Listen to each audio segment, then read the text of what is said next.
और अब खबरें तफसील से। नए chief election commissioner Sunil Arora ने कहा है कि ईवीएम और वीवीपैट को फुटबॉल न बनाया जाए। न्यूज 18 से खास बातचीत करते हुए सुनील अरोड़ा ने कहा कि अलग अलग वक्त पर इंतखाबात के अलग अलग नतीजे आए हैं।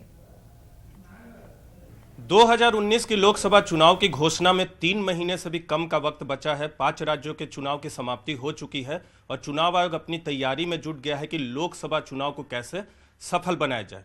देश के मुख्य चुनाव आयुक्त सुनील अरोड़ा नवनियुक्त मुख्य चुनाव आयुक्त हैं, हमारे साथ हैं। सर, नेटवर्क 18 से बातचीत करने के लिए धन्यवाद और आपका स्वागत। क्या तैयारी है लोकसभा चुनाव की, क्योंकि वक्त कम बचा है? जो ये लोकसभा है वो 3/6/2019 को इसकी समयावधि खत्म हो रही है, तो उससे पहले चुनाव कराने हैं। कब चुनाव कराने हैं उसकी घोषणा तो जैसा आप जानते हैं आयोग पूरे प्रेस के सामने करता है। ईवीएम और वीवीपैट को लेकर बार बार सवाल उठता है।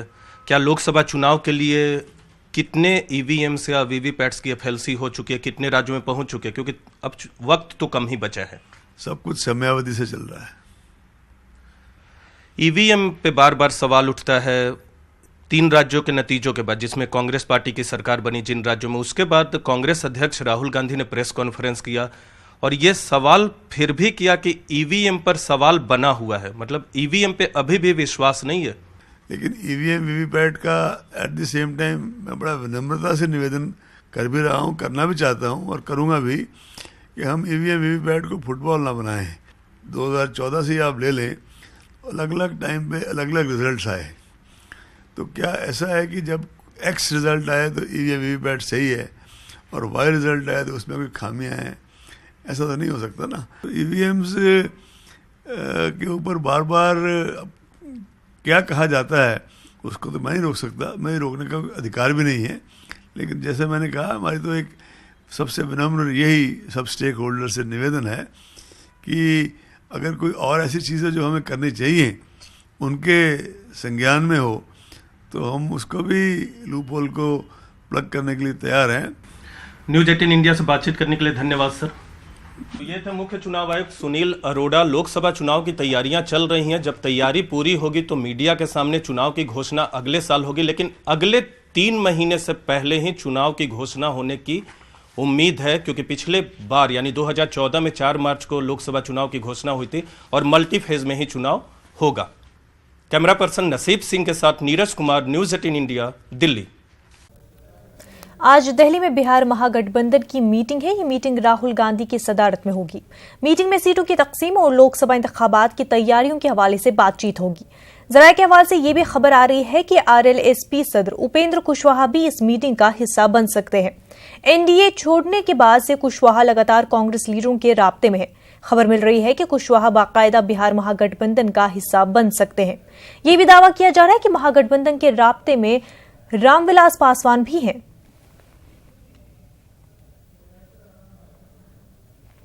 अजीम इत्तेहाद पर हो रही मीटिंग के ताल्लुक से जेडीयू लीडर केसी त्यागी ने क्या कुछ कहा, ये सुनते हैं।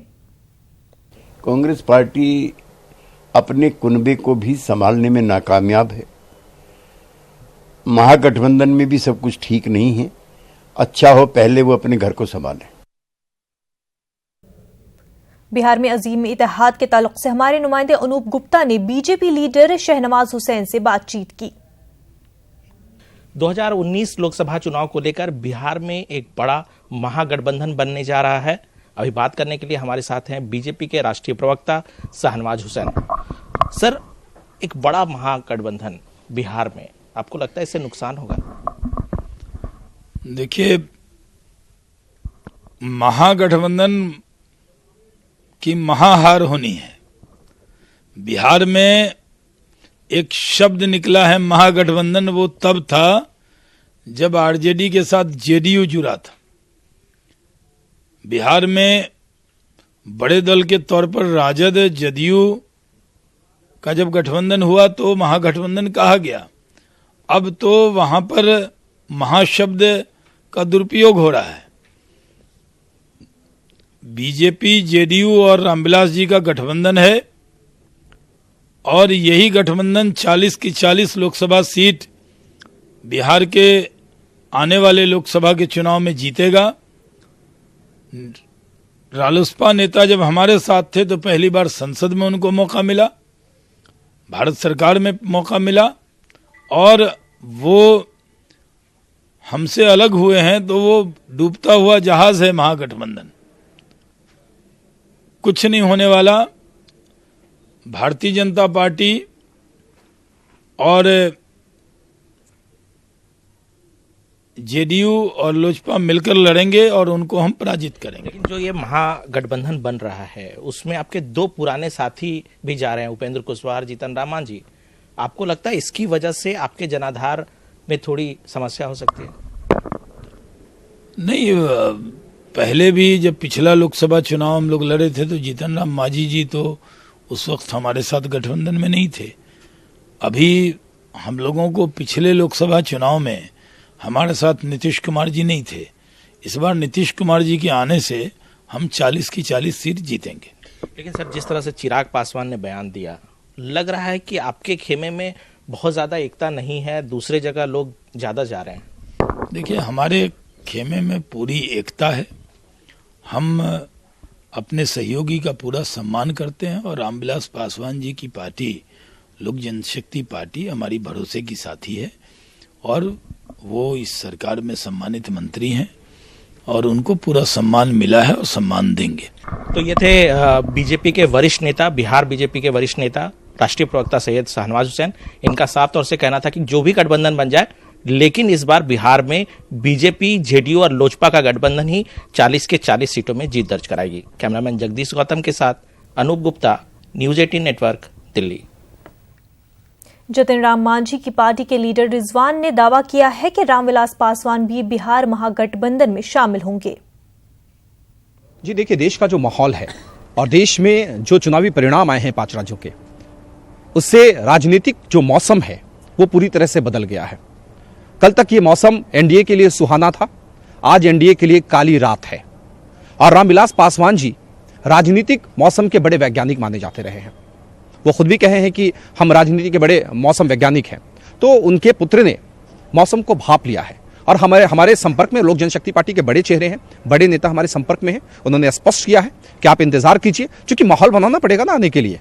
तो जल्दी वो हमारे साथ आएंगे। और कल न्यूज 18 के प्रोग्राम में तो चिराग पासवान जी ने स्पष्ट कर दिया है कि राहुल जी का कॉन्फिडेंस बढ़ा है, कांग्रेस के प्रति लोगों की वफादारी बढ़ रही है, लोकप्रियता राहुल जी की बढ़ रही है। तो जब राहुल जी के नेतृत्व में उन्होंने भरोसा जताने की बात कही है तो निश्चित तौर पे उस नेतृत्व के सामने आएंगे। और राहुल जी हमारे प्रधानमंत्री पद के दावेदार हैं, हमारे नेता हैं। तो जब नेता पे उन्होंने नेतृत्व पर उन्होंने भरोसा जताया है तो आप समझ सकते हैं कि वो कितनी जल्दी हमारे साथ आएंगे। हामिद निहाल अंसारी अपने वालिदैन के साथ मुंबई में अपने घर पहुंच गए हैं। 6 बरस पाकिस्तान की जेल में गुजारने के बाद निहाल बरसोही वाघा के रास्ते वतन पहुंचे। उन्होंने कल दिल्ली में वजीर खारजा सुषमा स्वराज से मुलाकात की थी और रिहाई में हुकूमत की कोशिशों के लिए उनका शुक्रिया अदा किया था। घर पहुंचने पर हामिद का शानदार इस्तकबाल किया गया। उनके इस्तकबाल के लिए घर को सजाया गया था।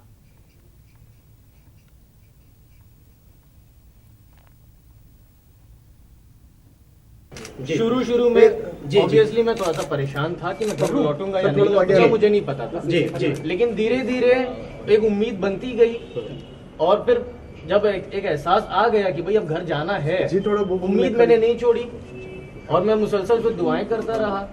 फिर बाद में जब वहाँ पे लॉयर काउंसिल एक्सेस मिला मुझे, जब वहाँ पे जुडिशरी जो है वहाँ के सोशल ह्यूमन राइट्स वाले लोग हैं, उनके जरिए पता चला कि मेरे घर वाले मेरी मुसलसल मदद कर रहे हैं। यहाँ से भारत सरकार, सुषमा स्वराज मैडम भी, और पता नहीं और कौन कौन लगते, मैं तो उनको जानता तक नहीं था।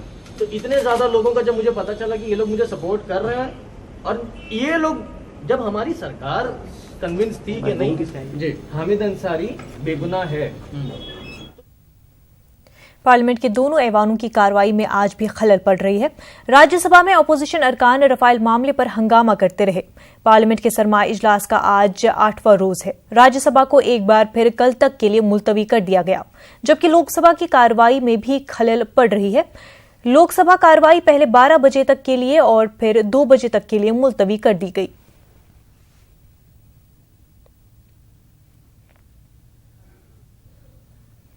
का था मिसलीडिंग एडवर्टीजमेंट में आप जानते हैं कि आज भी जो है निकलता है 3 दिन में जो है बाल उगा लो, तो 6 महीना में जो है अपना लंबाई बढ़ा लो। इस तरह का निकलते रहता है। तो उसके ऊपर में था, स्टैंडिंग कमेटी ने कहा था कि जो सेलिब्रिटीज हैं उनको जो है जेल की सज़ा होनी चाहिए, 2 साल का, फिर बाद में 5 साल का। तो हम लोगों ने कहा कि जो है स्टैंडिंग कमेटी का रिकमेंडेशन था, लेकिन पूरे देश दुनिया में कहीं सेलिब्रिटीज के लिए नहीं है। तो इसलिए हम लोगों ने उसमें 3 कैटेगरी रखा। एक तो मेन है, क्या कहते हैं कि ठीक है, कोई आदमी यदि देता है एडवर्टीजमेंट के लिए और वो गलत चीज़ है तो वो दोषी है। यदि एडवर्टीजमेंट के लिए देता है और जो उसको गलत ढंग से, क्या कहते हैं, छापता है, वो दोषी है। लेकिन यदि कोई सेलिब्रिटी जो है वो, क्या कहते हैं कि जो है जो चीज़ नहीं लिखा हुआ है उसको, क्या कहते हैं कि बोलता है, तो वो भी दोषी है। लेकिन उसके लिए हम लोगों ने जो है जेल की सज़ा को हटा करके जो है जुर्माना रखने का, क्या कहते हैं कि हम लोगों ने जो है काम किया है। और इसके अलावे जो है सो हम लोगों ने कहा कि वीडियो कॉन्फ्रेंसिंग के माध्यम से भी जो है सुनवाई, क्या कहते हैं कि हो सकती है। डायरेक्ट सेलिंग की व्यवस्था की गई है। हम लोगों ने कहा कि बिल को, क्या कहते हैं, जहाँ खरीदते हैं उसको देना अनिवार्य होगा और उसके बाद जो है 1 महीने के अंदर में सामान को वापस, क्या कहते हैं, किया जाएगा। तो ये जो बिल है, मैंने कहा कि बहुत ही नॉन कंट्रोवर्शियल है और जितने लोगों का सुझाव आया है सब सुझाव को हम लोगों ने इसमें अडॉप्ट किया है। अभी भी कोई आदमी सुझाव देना चाहेंगे तो हम खुले दिमाग से, क्या कहते हैं कि उस पर करेंगे। इसमें कहीं कोई मामला सरकार का नहीं है, कोई मामला पॉलिटिकल नहीं है, प्रोडक्ट लायबिलिटीज का मामला है या मिलावट का मामला है। मिलावट 2 तरह के हैं, एक FSSAI देखता है, एक हम लोग देखते हैं। तो इन सारी चीज़ों को लेकर के जो है ये बिल, क्या कहते हैं कि हम लोगों ने जो है यहाँ लाया है। इसमें, क्या कहते हैं कि जो है जो चैप्टर हैं, 8 चैप्टर हैं। पहला जो हमारा चैप्टर है वो, क्या कहते हैं कि ऑथोरिटी के संबंध में है। दूसरा हमारा चैप्टर जो है वो है कंज्यूमर डिस्प्यूट रिलेशन कमीशन के संबंध में है। तीसरा हमारा मीडिएशन के संबंध में है।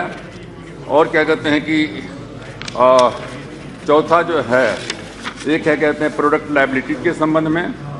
और जो है अनफेयर ट्रेड प्रैक्टिस के संबंध में 8वां है। दिल्ली हाईकोर्ट ने मशहूर समाजी कारकुन स्वामी अग्निवेश को 48 घंटों के अंदर पुलिस प्रोटेक्शन मुहैया कराने की हिदायत दी है। साथ ही अदालत ने पुलिस को स्टेटस रिपोर्ट भी देने का हुक्म दिया है। स्वामी अग्निवेश ने अपनी जान को खतरे में बताते हुए दिल्ली हाईकोर्ट से पुलिस प्रोटेक्शन की अर्जी दी थी। स्वामी अग्निवेश ने कुछ माह कबल दिल्ली बीजेपी दफ्तर के बाहर हुए उन पर हमले के मामले में CBI जांच की भी मांग की है। दिल्ली से हमारे नुमाइंदे सुशील पांडे इस वक्त हमारे साथ जुड़ चुके हैं। सुशील, आपसे जानना चाहेंगे क्या कुछ है ये पूरा मामला?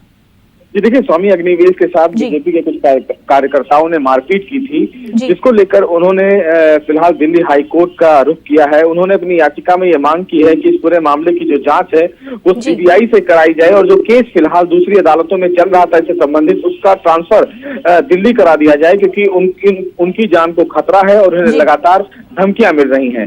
और इसी बाबत इस पूरे मामले की सुनवाई करते हुए दिल्ली हाईकोर्ट ने उन्हें दिल्ली पुलिस को 48 घंटे के अंदर सुरक्षा प्रदान करने के लिए कहा है और साथ ही साथ इस पूरे मामले में पुलिस को स्टेटस रिपोर्ट फाइल करने के लिए कहा है। कोर्ट अब इस पूरे मामले पर सुनवाई करेगा। अग्निवेश की याचिका पर सुनवाई करते हुए ये तय करेगा कोर्ट अगली सुनवाई पे कि क्या इस पूरे मामले को CBI को हैंडओवर किया जाए या स्टेट पुलिस जो इस पूरे मामले की जांच कर रही है उसी जांच से वो संतुष्ट है। और इसीलिए कोर्ट ने पुलिस से इस मामले में स्टेटस रिपोर्ट दाखिल करने के लिए कहा है। जी सुशील, और जब उन पर हमला हुआ था तो उस वक्त पुलिस ने क्या कुछ कार्रवाई की थी? क्या कोई गिरफ्तारी भी की गई थी? जी बिल्कुल, साफ तौर से जब उस समय अग्निवेश के साथ मारपीट की गई थी तो अननोन लोगों को, यानी कि अज्ञात लोगों के खिलाफ मामला दर्ज किया गया था। कुछ लोगों को इस मामले में पुलिस ने अरेस्ट किया था, लेकिन बाद में फिर उनको छोड़ दिया था। इसको लेकर फिलहाल अग्निवेश ने हाई कोर्ट में भी, सुप्रीम कोर्ट में भी याचिका लगाई थी, जिसमें उन्होंने ये मांग की थी कि इस पूरे मामले की जांच CBI से कराई जाए। लेकिन कोर्ट ने ये कहा कि स्टेट पुलिस इस पूरे मामले में काम कर रही है, लिहाजा इस पूरे मामले की CBI से जांच नहीं कराई जा सकती। अब फिलहाल अग्निवेश ने दिल्ली हाईकोर्ट का रुख किया है, तो देखना यह होगा कि क्या दिल्ली हाईकोर्ट इस पूरे मामले में CBI को जांच करने का आदेश देता है या नहीं।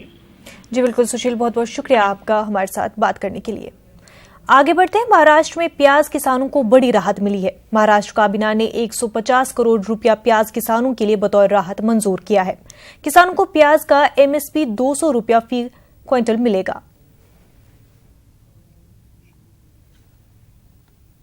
लखनऊ हाईकोर्ट ने अर्रहमान ट्रस्ट की तरफ से दायर की गई उस अर्जी को मुस्तरद कर दिया है जिसमें अयोध्या में मुतनाज़ा जगह पर नमाज पढ़ने की इजाजत तलब की गई थी। इसके साथ ही अदालत ने अर्जी गुजार पर 5 लाख रुपए का जुर्माना भी आयद कर दिया है।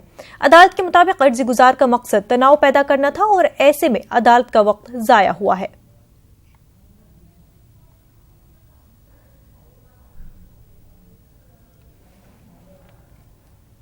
गुरुग्राम के सेक्टर 29 में एक नौजवान ने ट्रैफिक पुलिस एहलकार पर गाड़ी चढ़ा दी। मुलजिम करण कंठवाल नामी नौजवान ट्रैफिक पुलिस एहलकार को कार के बोनट पर 200 मीटर तक घसीटता रहा।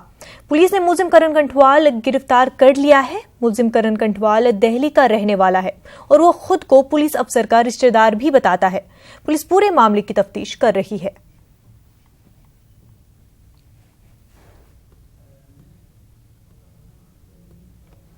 वो एकदम घर से फ़ोन आ गया था, मेरी मदर को कैंसर डिटेक्ट हुआ था। उस चक्कर में माइंड पूरा ज़ीरो हो गया। उस चक्कर में गलती हो गई मुझसे बहुत बड़ी, जो मुझे रियलाइज़ है। वीडियो में तो लग रहा है साहब कि आप किसी पुलिस वाले से बात करा रहे हैं। उनकी किससे बात करा रहे थे? नहीं, मैं किसी बात नहीं करा रहा था। मैं ये कह रहा था कि मेरे घर से फ़ोन आ रहा है, मेरी मदर को एकदम हॉस्पिटल से कॉल आया, उनको कैंसर डिटेक्ट हुआ है। उसकी वजह से सारी ये मिसकम्युनिकेशन हो गई और माइंड एकदम ज़ीरो हो गया था। घर से फ़ोन आया, एकदम घर आओ, बस वो उस चक्कर में सारा। कल हम वहाँ रोंग साइड का चलान कर रहे थे तो एक गाड़ी रोंग साइड लेके आए थे, तो हमने उसे रुकवाने की कोशिश की। उसने एक बार रोक ली गाड़ी। रोकने के बाद हमने उन्हें कागजात मांगे तो भाई थोड़े ही अलग तरीके से बात करने लगे और बोले कि मेरे पास कागज नहीं, आपको जो करना वो कर लो। तो उन्होंने इस बात का कोई परवाह नहीं थी कि सामने कोई खड़ा है, तो उन्होंने मेरे ऊपर गाड़ी चढ़ाने की कोशिश की, जिससे गाड़ी लगने से मैं गाड़ी के बोनट पे गिर गया और करीब 100 मीटर जाने के बाद उन्होंने गाड़ी रोकी। वहाँ हमने और हमारे साथियों ने उसको पकड़ा और SHO सर को इन्फॉर्म कर दिया था, 100 नंबर पे कॉल कर दी थी, तो उसे थाने ले गए। उसके खिलाफ मुकदमा दर्ज करवा दिया है। द्वारका का रहने वाला है लड़का, ये करीब उम्र इसकी 32 साल है। उसको थाने लेके लाया गया, जिसकी इसी संबंध में उसके खिलाफ जो है पर्चा दर्ज किया गया और उसको पुलिस हिरासत में लेके उसके अरेस्ट डाल दी। गुजरात में आला तालीम हासिल करने वाले मुस्लिम बच्चों के लिए एक भी बड़ा मुस्लिम हॉस्टल मौजूद नहीं है।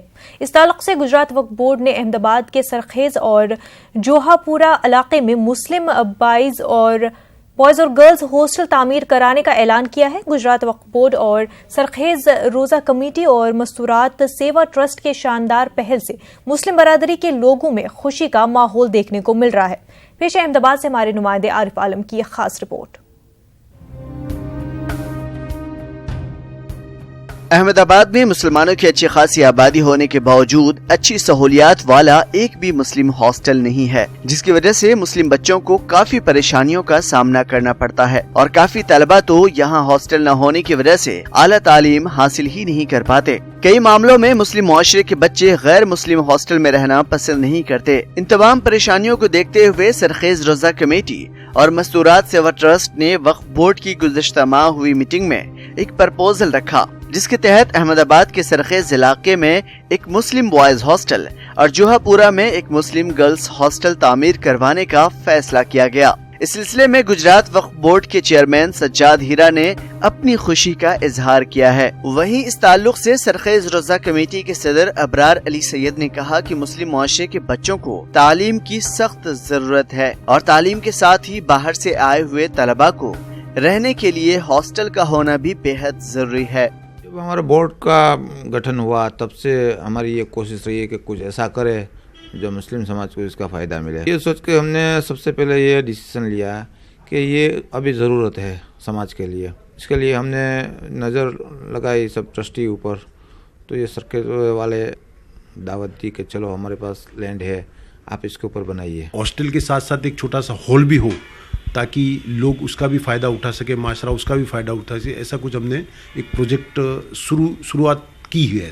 स्पेसिफिक टाइम लिमिट तो नहीं कह सकते, लेकिन करीब करीब 1.5-2 साल हो सकता है। अगर प्रोजेक्ट 6 महीने में वजूद में आया तो 1.5-2 साल में इंशाल्लाह वो ख़त्म हो जाएगा। अहमदाबाद में मुस्लिम हॉस्टल न होने की वजह से लड़कों से ज्यादा लड़कियों को परेशानी का सामना करना पड़ता है। इसलिए गुजरात मस्तूरात सेवा ट्रस्ट की जमीन पर गर्ल्स हॉस्टल बनाए जाने का भी ऐलान किया गया है। 3 से 4 साल में हॉस्टल का तामीरी काम मुकम्मल हो जाएगा। इस हॉस्टल की तामीरी काम को मुकम्मल करवाने में तकरीबन 9 से 10 करोड़ की लागत की उम्मीद जताई जा रही है। इस सिलसिले में जानकारी देते हुए गुजरात मस्तूरात सेवा ट्रस्ट के रुकन अफजल खान पठान ने कहा कि जोहापुरा इलाके में मौजूद ये जगह अब्दुल कलाम जी जब प्रेसिडेंट थे तब इस जगह को गुजरात मस्तूरात सेवा ट्रस्ट को दी थी। इस जमीन पर बेवाओं के लिए घर बनाने का हमारा प्लान था।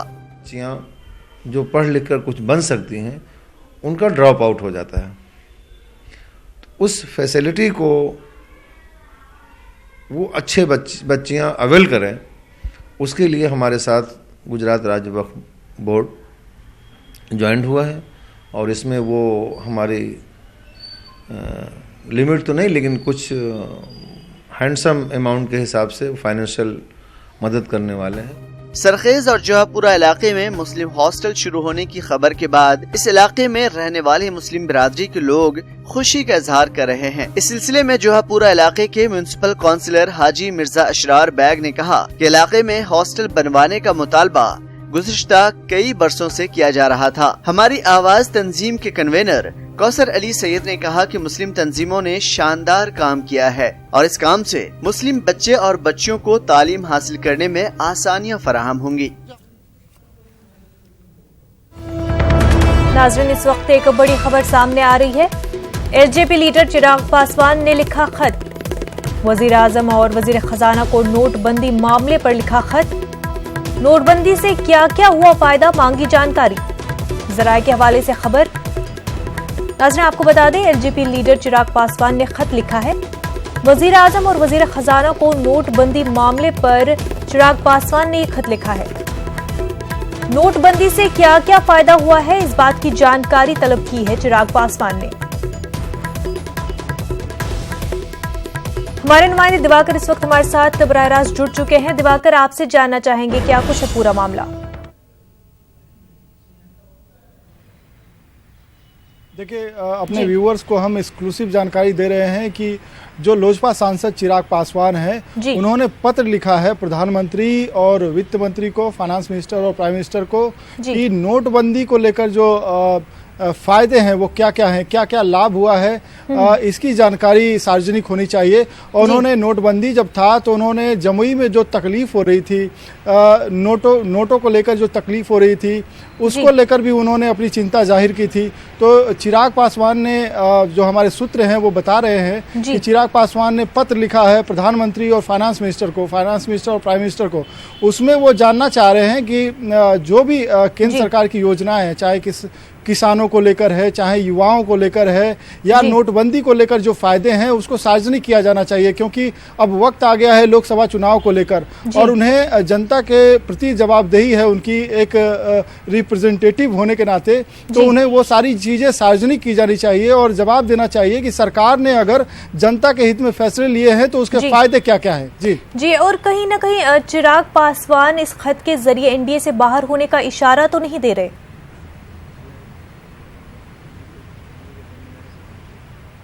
देखिए, चिराग पासवान लगातार अपनी बातें कह रहे हैं। वो ये भी कह रहे हैं कि एनडीए में वो बने हुए हैं और चिराग पासवान ने ये बात कहा कि हम जिस भी गठबंधन में रहते हैं मजबूती से बने रहते हैं, लेकिन हम लोकसभा चुनाव के मुहाने पर खड़े हैं। ऐसे में जनता के प्रति जवाबदेही है हमारी। और पर राहुल गांधी की तारीफ करना और इस तरह के खत लिखना, ये किस तरह का संकेत देते हैं?